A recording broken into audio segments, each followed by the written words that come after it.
All right, I'm not even gonna play. I got some tips written down for y'all, and I'm gonna get straight into it because it's about to get real. I'm Sharnae Davis, a fashion merchandising major at the illustrious Atlanta.University in Atlanta, Georgia, and I'm currently in Paris, France, studying luxury fashion at the American Business School of Paris. And I'm giving you information and actual life experiences on how the importance of keeping your faith, staying consistent, and believing in yourself can take you across the globe. Tip number one is to do your research. I've had so many people during my time here in Paris, oh, how'd you do it? How'd you do it? How'd you do it?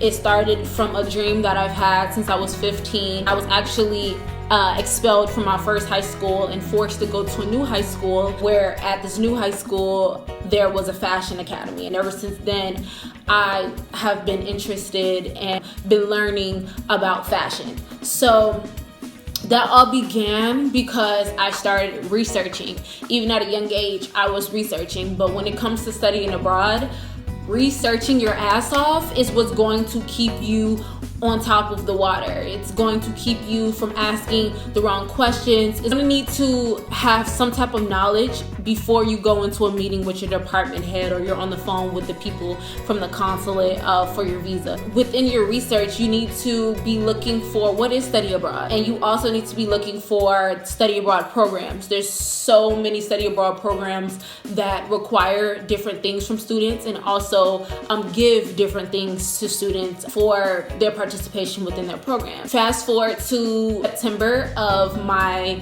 senior year, which was last year. I was in class and my professor invited a woman by the name of Janet Mingo, who is the KEI regional manager, and she is also a KEI alumni. She traveled to Japan doing her matriculation in college. Her transparency and the confidence that she had within her journey really influenced me to do my research. So I got her information, and Lord behold, a few days later, I saw her again on campus, and I knew right then and there that God was calling me to actually once again do more research on studying abroad, and with this particular program, KEI Abroad, which I am currently studying abroad with. So when I saw her on campus, I actually asked her if she didn't mind meeting at the library to go over a few pointers about what KEI is, and literally that same day she came in the library and we actually registered for KEI. Once again, guys, doing your research and being persistent in what you want, because if anybody knows me, they know my motto is closed mouths don't get fed. Step number two is to get yourself, your family, and your school on board. So I'm gonna start with yourself, because when you call to do something that is literally beyond you, it can be a tough pill to swallow, because you've only seen this side of life. You haven't seen this side of life that is calling you to grow, that is calling you to expand your thinking. That I didn't realize that this experience was forcing me to go bigger, to think broader, no pun intended. It was really forcing me to level up. And when I started with myself, I had so many doubts. I was like, I can't do this. I don't know nobody else who did. I had no friends who really sat down and talked to me about studying abroad and their experiences. I didn't have mentors who could give me pointers. I didn't have really anybody to look up to when it comes to studying abroad or to even doing anything internationally. And let alone, the main issue was I didn't have the money. And I wanted to really just focus on school. So I just only stuck with my work study job. And if anybody knows work study, you get a certain amount of hours every week. Money was really an issue for me. And then on top of that, I was a senior. So when you a senior, you ready to dip. You ready to get that diploma. You ready to finish them last few credits. And you ready to just be out of there. That I had to kind of come to terms with, and it was all based around fear. So once I allowed fear to just kind of be a be there, but not really put too much emphasis on it. I was able to move forward, and I was able to present this opportunity to my family. And I presented it to my family. They were down. One thing I can say, you need to have a supportive tribe around you, because that's what's really going to push you throughout this entire experience. And my family has been supportive ever since I started doing fashion, especially seeing that I left Florida to go pursue fashion in Atlanta, and then in Atlanta I left Atlanta to go work in New York. They saw how persistent, prayerful, and patient I was within my journey, so they was like, oh, of course we're gonna help you, but how much? What is bread finna come from? I knew that my family, to finances, we weren't really lucrative in that aspect of life. So, that was really the main issue between both of us, is that we didn't know how we were going to pay for that. But one thing that I can say, and that I've definitely learned, is that you don't have to be qualified for your calling. You just have to answer the call when you're called to do it, because God will literally qualify you on the way there. The last part of step 2 is to get your school on board. And if you go to an HBCU, you know that communicating and getting things handled with any type of department in your institution is a hassle. Like, it's like pulling teeth. Like, it's hard, okay? It's a struggle. When you are consistent and you are persistent in your dream, other people ain't got no other option but to recognize that and put some respect on that. They can't fake the funk if you don't fake it. So if you come and you show up for yourself, they have to fall in line. And that's how everything kind of started working out, because I shook that fear to the side. In terms, my family showed up for me, the staff at my institution showed up for me, and everything else that I'm going to go over in this list happened for me. Step number 3 is you need to schedule an appointment or a meeting with your department head, your financial aid advisor, or advisor for your classes, and your study abroad department head. This is very important because you need to sit down with them, and you need to make sure that they are, one, aware that you won't be at the institution next semester. So the funds allocated to you for that semester needs to either be dispersed into your study abroad finances, or y'all just need to come up with some other way of funding study abroad. I finally got to sit down with all of these people. I let them know what I was willing to do. I asked a billion and gazillion questions. Like, once again, closed mouths don't get fed, bro. Like, closed mouths don't get fed. And so I literally had to do my research before even meeting up with any of these staff members at my institution. And that goes back to my first point of doing your research. When you know a little bit, that shows them that you're actually serious about what you're talking about. And also that influences them to learn a little bit more. So when you do your research, you might can educate other people. During this meeting, you need to basically be completely honest. At this time, you kind of already want to have in mind the type of program you want to go with, the type of how much it's going to cost.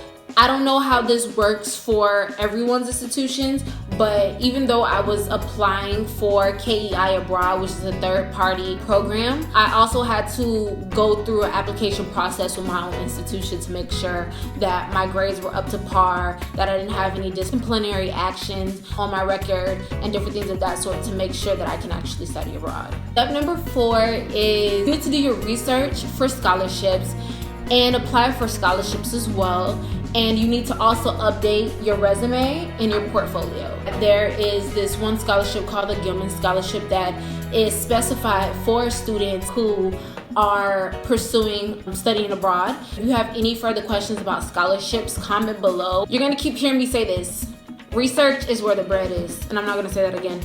But you need to continue to research. You need to continue to apply for scholarships, and you can even go on Google. Scholarships for twins, scholarships for African American in art, scholarships for African American males who have a father that's incarcerated. There's so many scholarships for literally any and everything. And one thing that I definitely learned in my research is that there's buku amount of scholarships for minorities.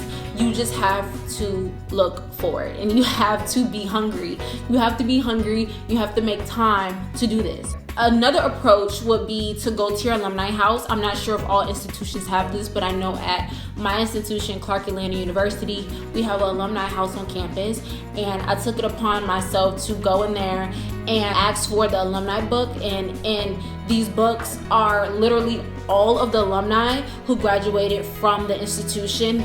Another approach is to research businesses, local churches, even people within politics, people who are in banking, people who are also in your industry, that you can get their contact information, their email, and even their address to their office, and pop up with your resume and be like, because guess what? This is the same time that you're updating your resume and your portfolio. That is one of the best approaches I can say has gotten me very far.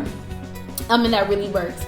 Tip number 5, be consistent in staying in touch with the study abroad program that you are interested in, as well as the study abroad department at your institution. And I chose KEI. I had to pay a registration fee, and during that time I was making sure I got all the contact information from the director, from the project manager, not only their email but their actual contact phone numbers, not their office numbers, their telephone numbers. So if I got a ring, I got you. It's because things are not always going to happen and work out how you want to work out. And you're going to understand that when I go more into the next few tips. But you need to make sure that you have certain tools in place, so when things do happen, you're covered and you can contact people, and you've done your research, so you know you're skilled and you're knowledgeable about certain aspects. And also, when you're consistent with calling these people, reaching out to these people, following up with these people, once again, they're gonna put some respect on your name. They're gonna put you up here versus all the other students who kind of been, they know a face now. And that's why I was saying, going back to coming face to face with certain people, they can match a face with an effort. Okay. Step number 6, you want to apply for your passport. Some people have passports. At the time, I didn't. I was blessed. My brother, I love him to death, drove to Miami, which is a good 4-hour drive. And the next day, I actually got my passport. Did I get my passport that same day? I think I did. I think I got my passport that same day. But either way, you want to apply for your passport. Like I said, it varies per state. I know that the process isn't that rigorous. It's very straightforward. It just asks for a lot of personal information, of course, and you have to pay a certain fee. I think mine was like $130, something like that. You just want to make sure that you're applying for this before you're going on your trip. During this time, I already got accepted. I already turned in all my paperwork. All I gotta do is just register for my classes and stuff like that.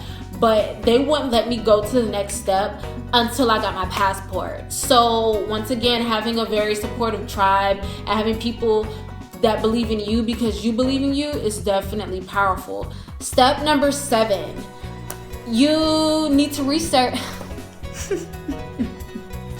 Yo, this whole thing just gonna be like research. But you need to research the school that you're wanting to attend and make sure that their credits transfer.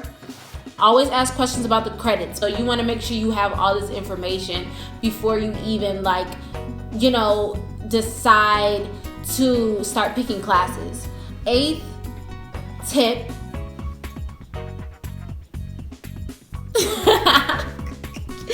That goes into my 8th tip, to coordinate your classes, because you need to make sure that this aligns with the curriculum at your school and this aligns with what you want to do.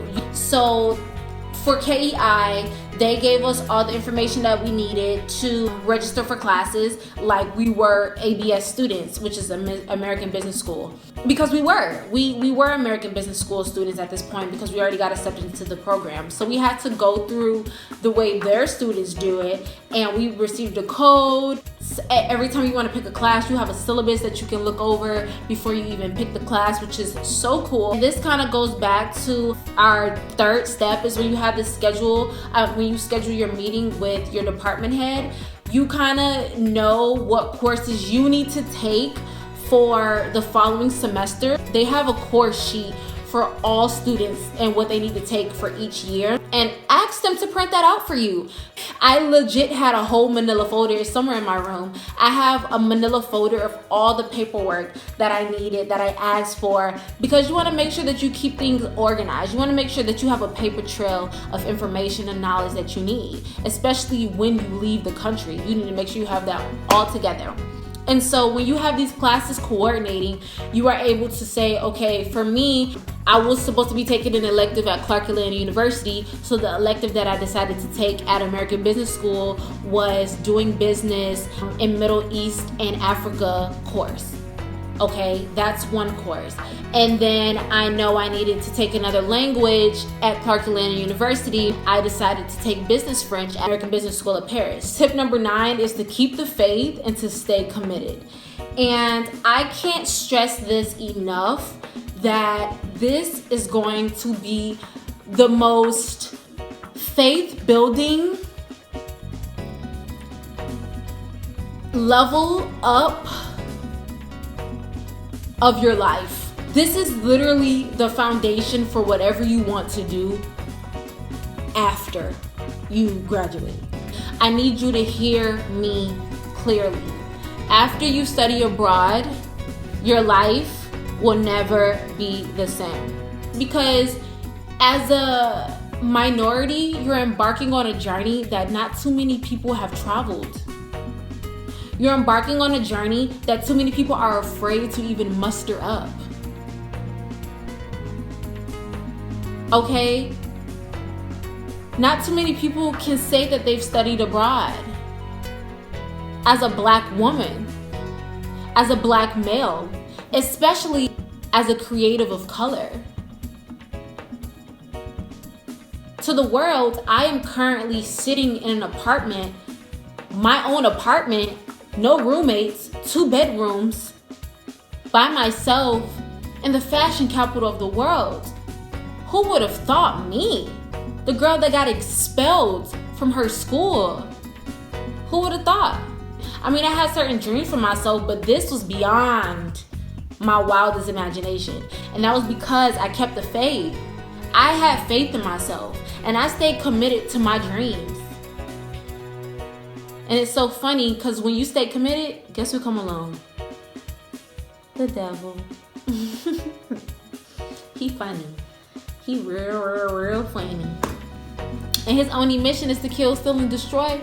So let me tell y'all how the devil tried to sneak up on me real quick. Mind y'all, during this time, midterms already passed. Now it's December. I'm almost done with my semester. Finals is done. I just got my last paycheck. Work study. We were having the conference call for all the students that was going to Paris. I was about to move out of my apartment so I can get ready to leave to go to Paris. Listen, I was ready, baby.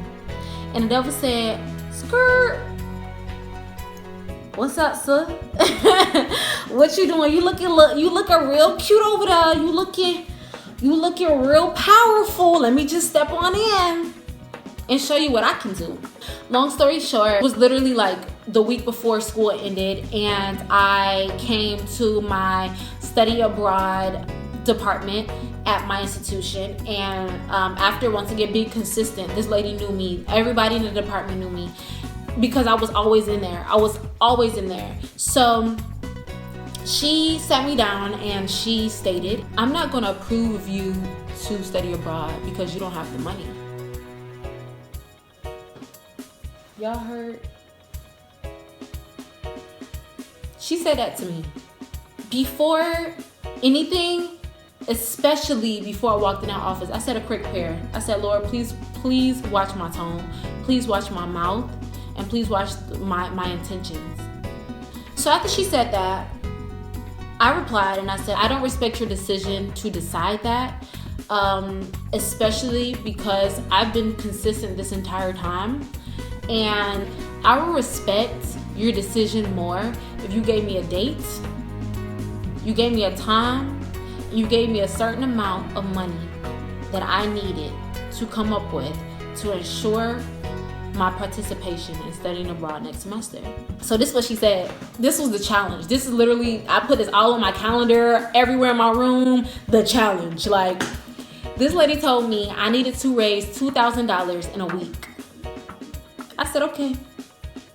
Once I left that office, I ran to the library and I sat in that library for 9 hours formulating my sponsorship proposal that I sent out to sponsors. Everyone in my contact list, from my email list, my phone, from even on Instagram. I stepped out of my comfort zone and asked people that was my followers. These people that thought that I had everything together, which I really don't.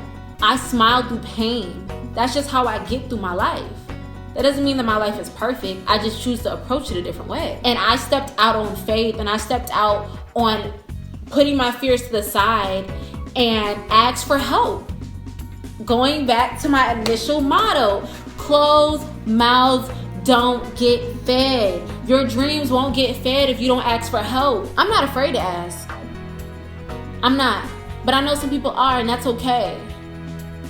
But that's why I'm here, is to show you that a woman of color, a creative of color, can do it. We got this. So I was in the library for 9 hours orchestrating my proposal, sent it out to everyone.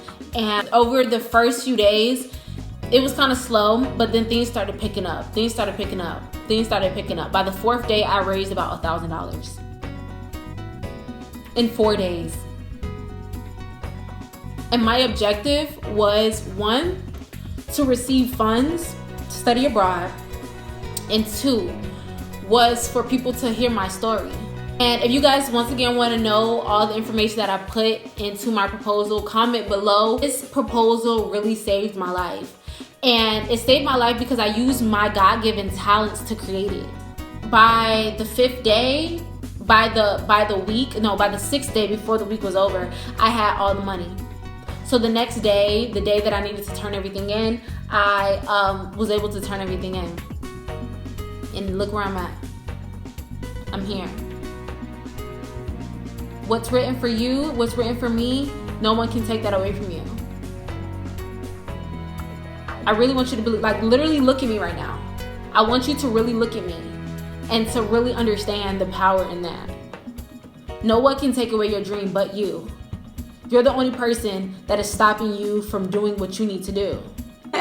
Before I get real deep, we're gonna go into the 10th step.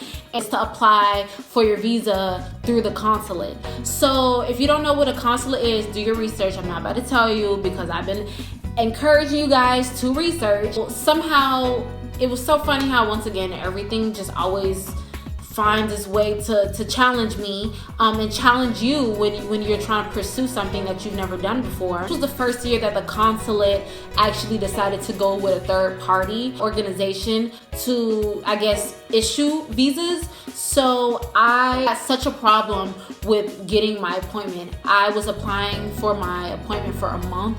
Every time I would try to apply, I would get like a disclaimer page that would say like, oh, this page is broken, different things of that sort. I called one of the girls that was actually studying abroad with me and I asked her, can she apply for me? She was actually able to freaking book my appointment through her computer, some way, somehow, I don't know. Once again, closed mouths don't get fed.